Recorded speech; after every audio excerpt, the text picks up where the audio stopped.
2019-এর মে মাসে বাংলাদেশের গণমাধ্যম একটি চাঞ্চল্যকর দুর্নীতির খবর প্রকাশ করে। 2019-এর মে মাসে, প্রায় 6 বছর আগে। আর সেই খবরটি ছিল রূপপুর পারমাণবিক প্রকল্পে একটি আবাসিক ভবনের কেনাকাটায় দুর্নীতি। 169 কোটি টাকার কেনাকাটার ব্যাপার ছিল সেটি, 169 কোটি টাকার। আর সেখানে একটা আবাসিক ভবনের জন্যে লেপ কাঁথা এইসব জিনিস। তো সেখানে একটি বালিশ সংবাদ শিরোনাম হয় বিভিন্ন গণমাধ্যমের, আর বালিশ কাণ্ড নিয়ে দেশ তোলপাড় হয়। যেমন সাম্প্রতিককালে ছাগল কাণ্ড নিয়ে দেশ তোলপাড় হয়েছিল। ছাগল তো তেমনি 2019-এর মে মাসে।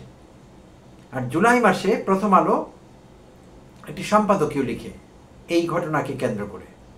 আর সেই সম্পাদকীয় থেকে জানা যায় যে এক একটি বালিশের দাম ধরা হয়েছিল সে আবাসিক ভবনে, সম্ভবত রূপপুর পারমাণবিক প্রকল্পে যারা কাজ করেন সেই কর্মকর্তাদের জন্য সেই ভবনগুলো নির্মিত হয়েছিল।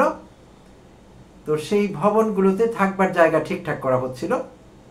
তো এক একটি বালিশের দাম ধরা হয়েছিল 5,957 টাকা, মানে 6,000 টাকা। আর সেই প্রতিটি বালিশ নিচ থেকে, গ্রাউন্ড ফ্লোর থেকে বিভিন্ন তলায় তোলা হবে, সেই লোডিং চার্জ ধরা হয়েছিল প্রায় 800 টাকা, 767 টাকা বা এরকম প্রতিটি বালিশ তোলবার খরচ, গ্রাউন্ড ফ্লোর থেকে উপরে বিভিন্ন ফ্লোরে। একবার ভেবে দেখুন প্রিয় দর্শক, আসসালামু আলাইকুম, অনেক অনেক শুভকামনা সবার জন্য। একবার ভেবে দেখুন, এক একটি বালিশের দাম 6,000 টাকা, আর প্রতিটি বালিশ আলাদা করে তুলতে হবে এবং সেই জন্য চার্জ হবে 767 টাকা। আর কমফোর্টার বা ল্যাব, তো প্রতি জনের জন্য এক একটি করে ল্যাব কেনা হয়েছিল। সে 169 কোটি টাকার বাজেটের মধ্যে প্রতিটি ল্যাবের দাম ধরা হয়েছিল 16,000 টাকা। তো সেভাবে হেডলাইন করে নিয়েছিল পত্রিকার সেই 169 কোটি টাকার কেনাকাটা। তো সেই নিউজটির অনেক কিছু অনেকের মনে নেই, কিন্তু বালিশ কাণ্ড বললে অনেকের মনে পড়ে। 6,000 টাকায় প্রতিটি বালিশ। তো এখন এতদিন পর সেই বালিশ কাণ্ডের কথা আমার কেন মনে পড়লো?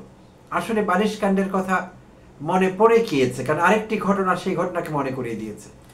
আর সেই ঘটনাটি হলো, বা নিউজটি হলো, জুলাই অভ্যুত্থানে বৈষম্য বিরোধী ছাত্রদের নেতৃত্বে যে অভ্যুত্থান হয়েছিল জুলাইতে, বা জুলাই রেভলিউশন, সেখানে যারা যারা শহীদ হয়েছিলেন সেই শহীদদের জন্যে ঢাকায় একটি করে ফ্ল্যাট পরিকল্পনা করা হয়েছিল। গৃহায়ন ও গণপূর্ত মন্ত্রণালয় একটি পরিকল্পনা করেছিল, একটি প্রজেক্ট দাঁড় করিয়েছিল যে প্রতিজন শহীদের জন্যে একটি করে ফ্ল্যাট দেওয়া হবে ঢাকার মিরপুরে। গণপূর্তের জায়গায় সেগুলো বানানো হবে। 804টি, প্রাথমিকভাবে 804টি ফ্ল্যাট বানাবার প্ল্যান এই প্রজেক্টে। 804টি, আর প্রতিটি 1355 বর্গ ফিটের বা স্কোয়ার ফিটের ফ্ল্যাট হবে। আর সর্বসাকুল্যে খরচ ধরা হয়েছিল এই প্রজেক্টে 761 কোটি টাকা। তাহলে আবার যদি একটু রিক্যাপ করি, 761 কোটি টাকা ব্যয়ে 804টি ফ্ল্যাট নির্মিত হবে, প্রতিটি 1355 স্কোয়ার ফিটের, ঢাকার মিরপুরে। তো সেই প্রজেক্টটি গতকাল উত্থাপন করা হয়েছিল জাতীয় অর্থনৈতিক পরিষদের নির্বাহী কমিটির মিটিংয়ে, যেটিকে সংক্ষেপে আমরা একনেক বলি। সেই একনেকের 2025-26-এর প্রথম মিটিংয়ে এই প্রজেক্টটি উত্থাপিত হয়েছিল এবং 1 নম্বরে ছিল সেটি আলোচনার জন্য বা সিদ্ধান্ত গ্রহণের জন্য। আর সেই একনেকের মিটিংটি হচ্ছিল গতকাল শেরেবাংলা নগরে। অন্তর্বর্তীকালীন সরকারের প্রধান উপদেষ্টা অধ্যাপক ডক্টর মোহাম্মদ ইউনূসের সভাপতিত্বে যেই কমিটির মিটিংটি চলছিল সেখানে উত্থাপন করা হয়েছিল। কিন্তু 1 নম্বরে থাকলেও সেটি পাস হয়নি। সেখানে যারা সিদ্ধান্ত গ্রহণ করছিলেন তারা সেটিকে বাতিল করে দিয়েছেন বা আপাতত স্থগিত করে দিয়েছেন। আর কেন স্থগিত করেছেন? ইতিমধ্যে সেই প্রজেক্টের 761 কোটি টাকার যে প্রজেক্টটি, সেখানে দুর্নীতি করা হয়েছে বা দুর্নীতির ষড়যন্ত্র হয়েছে। তো দুর্নীতির ষড়যন্ত্রের কথাটি বললে আমাদের আবার মনে পড়ে যায় পদ্মা সেতুর কথা। শেখ হাসিনার এবং আওয়ামী লীগের আমলের সেই দুর্নীতির ষড়যন্ত্র, যে দুর্নীতি হয়নি, দুর্নীতির ষড়যন্ত্র হয়েছে। আমাদের নিশ্চয় আবুল হোসেনের কথা মনে আছে, যোগাযোগ মন্ত্রী আবুল হোসেন, হাসিনার খুব প্রিয় পাত্র ছিলেন, চোখের মণি ছিলেন হাসিনার। সে আবুল হোসেন দুর্নীতির ষড়যন্ত্র করেছিলেন পদ্মা সেতুর ব্যাপারে। তো যাই হোক, সেই বিষয়ে বেশি বিশেষ আলোচনা করব না, ফিরে আসি আবার আমাদের সেই শহীদদের জন্য ফ্ল্যাট নির্মাণে। তো এই যে দুর্নীতির মাধ্যমে বা কেনাকাটায় বেশি দেখিয়ে 761 টাকার প্রজেক্ট দাঁড় করানো হয়েছে, কারা করেছে? গৃহায়ন ও গণপূর্ত মন্ত্রণালয়।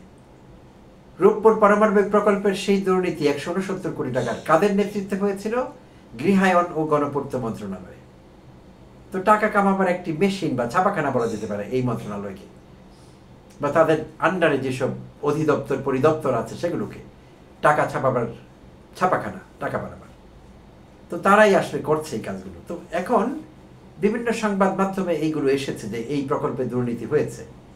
তো প্রতিদিনের বাংলাদেশ নামে একটি সংবাদপত্র আছে বা সংবাদ মাধ্যম আছে, তাদের ফেসবুক পেজ আছে, ইউটিউব চ্যানেল আছে, এবং সম্ভবত দৈনিক আকারেও তারা সংবাদ প্রকাশ করছে।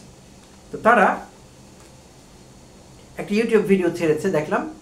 সেই ভিডিওতে তারা দাবি করেছে প্রতিদিনের বাংলাদেশ যে 900 টাকার আরসিসি পিলার, এই যে প্রকল্পটি শহীদদের জন্য 804টি ফ্ল্যাটের প্রকল্প, সেখানে প্রস্তাবিত এগুলো সবকিছু 900 টাকার আরসিসি পিলারের দাম ধরা হয়েছে 40,000 টাকা। 25 লাখ টাকার লিফটের দাম ধরা হয়েছে 92 লাখ টাকা। এই ভবনগুলো বহুতল ভবন নিশ্চয়ই, তো সেই জন্য লিফটও লাগবে। লিফটের দাম 25 লাখকে বাড়িয়ে অতি মূল্যায়ন করে ধরা হয়েছে 92 লাখ টাকা। 12 লাখ টাকার সাবস্টেশন, সেখানে বিদ্যুতের জন্য সেটি তৈরি করবার কথা। সাবস্টেশন 12 লাখ টাকার প্রতিটি, মার্কেট প্রাইস এখন এরকমই আছে। সেগুলোকে ধরা হয়েছে 63 লাখ টাকা।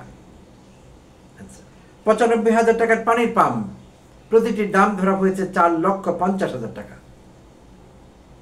তো তারা যে হিসেব দেখিয়েছে বাংলাদেশের প্রতিদিন, তারা বলছে যে 2.5 গুণ থেকে 45 গুণ বাড়িয়ে ধরা হয়েছে এই বিভিন্ন কিছুর দাম। আর তাতে করে প্রকল্পের সার্বিক ব্যয় গিয়ে দাঁড়াতো 761 কোটি টাকা। আর এই প্রকল্পটির সংবাদপত্রের খবর প্লাস যারা এটি রিভিউ করছিলেন, তাদের চোখে হয়তো বিষয়টি বিসদৃশ লেগেছে, তাই তারা এটা আটকে দিয়েছেন এবং আপাতত স্থগিত হয়ে গিয়েছে। এই প্রজেক্ট আর সামনে এগুচ্ছে না আপাতত। তো একাধিক মন্ত্রণালয়কে তারা দায়িত্ব দিয়েছেন। বিশেষভাবে সংবাদ সম্মেলনে এই বিষয়ে কথা বলেছেন পরিকল্পনা উপদেষ্টা জনাব ওয়াহিদুদ্দিন মাহমুদ। তিনি একজন অর্থনীতিবিদ, ঢাকা বিশ্ববিদ্যালয়ের শিক্ষকও ছিলেন অর্থনীতির। ওয়াহিদুদ্দিন মাহমুদ, সরি, তার নামটি বলতে আপনার প্রবলেম হচ্ছিল।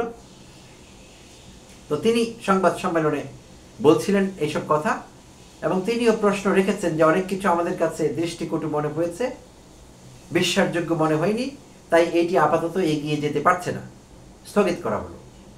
তবে যদি এটি চালাতে হয়, মুক্তিযোদ্ধা মন্ত্রণালয়কে দায়িত্ব দেওয়া হবে, তারা রিভিউ করছে সিচুয়েশন।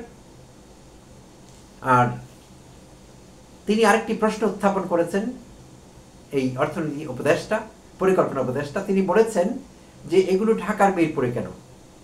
শহীদেরা বাংলাদেশের বিভিন্ন জেলা থেকে আগত, তাহলে তাদের সেই জেলায় তারা যেখানে থাকতেন সেখানেও হতে পারে তাদের জন্য একটি গৃহ সাহায্য ফ্ল্যাট বা এরকম থাকবার জায়গা যদি তৈরি করে দিতে হয়, তাহলে তার নিজস্ব জায়গায় হতে পারে, নিজস্ব জেলায়। সবগুলো ঢাকায় কেন? তিনি আরো কিছু প্রশ্ন উত্থাপন করেছেন যে উত্তরাধিকারের একটি ব্যাপার দাঁড়াবে, কারণ যিনি মারা গিয়েছেন হতে পারে তিনি বিবাহিত ছিলেন, তাহলে তার উত্তরাধিকার তার মা বাবা দাবি করতে পারেন সেই ফ্ল্যাট, তার ওয়াইফ দাবি করতে পারে, অন্য আত্মীয় স্বজনরা দাবি করতে পারে, তাহলে উত্তরাধিকারের বিষয়টি কিন্তু এখানে উত্থাপিত হতে পারে। তো তিনি এই প্রশ্নগুলো উত্থাপন করেছেন, যৌক্তিক প্রশ্ন। আর সবগুলো মিরপুরে কেন হতে হবে? আর সবকিছু ছাপিয়ে যে আলোচনাটি আসলে হওয়া দরকার সেটি হলো এই সংবাদ মাধ্যমগুলো যেই খবর আমাদের দিয়েছে, যারাই গুণ থেকে 45 গুণ বাড়িয়ে অতি মূল্যায়ন করা হয়েছে, অতি মূল্যায়িত একটি প্রজেক্ট, সংবাদপত্র কি সত্যি বলেছে না এটি তাদের মন গড়া রিপোর্ট? কোনোটিতে আমরা আসলে অবাক হব না। সংবাদপত্র যদি বাড়িয়ে বলে থাকে, অতিরঞ্জিত রিপোর্ট প্রকাশ করে থাকে, আমরা অবাক হব না। আবার সংবাদপত্র সঠিক রিপোর্ট প্রকাশ করেছে এই দুর্নীতির ষড়যন্ত্র হয়েছে, সেটিও যদি সত্যি হয় আমরা অবাক হব না।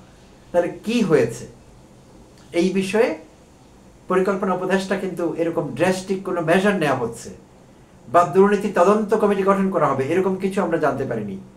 পত্রিকা কালকের যেই একনেকের মিটিংয়ের যে রিপোর্ট সেখানে এটি আমরা জানছি না, এরকম বলা হয়নি যে এরকম রিপোর্ট যেহেতু এসছে দুর্নীতির মতি মূল্যায়নের, এটি তদন্ত করবার জন্য একটি তদন্ত কমিটি গঠন করা হয়েছে, এরকম কিছু আমরা জানতে পারিনি। তাই আমরা সরকারের এই পরিকল্পনা উপদেষ্টা, আইন উপদেষ্টা এবং স্বরাষ্ট্র উপদেষ্টা সবাইকে বলছি, সব অথরিটিকে বলছি, অনুরোধ করছি তারা আমাদের একটি পরিষ্কার জবাব দেবেন। 3 মাস পরে না, আমরা এই জবাবটি খুব তাড়াতাড়ি চাই। আসলে কি হয়েছে? যদি দুর্নীতির পরিকল্পনা সেখানে হয়ে থাকে, ষড়যন্ত্র হয়ে থাকে, আমাদের জানবার অধিকার আছে, আমরা জানতে চাই। আর যদি না হয়ে থাকে তাহলে সংবাদ মাধ্যম মিথ্যে সংবাদ ছেপেছে, কেন ছেপেছে তাদেরকে আইনের আওতায় আনতে হবে। বিষয়টি কি ঘটেছে এই বিষয়ে পরিষ্কার একটি ধারণা দেশবাসীর পাবার অধিকার আছে, এবং এই জাতীয় একটি দুর্নীতির খবরকে আমরা হালকাভাবে দেখতে পারি না। আর আমরা এমনও কোনো তদন্ত কমিটি চাই না যেটা আগামী 6 মাস পর রিপোর্ট দেবে, আমরা চাই না। আমরা এটিও চাই না যে এই তদন্ত কমিটিকে জাগাবার জন্যে, এক্সপেডাইট করবার জন্য আরেকটি তদন্ত কমিটি সরকারকে গঠন করতে হবে, সেটিও আমরা চাচ্ছি না।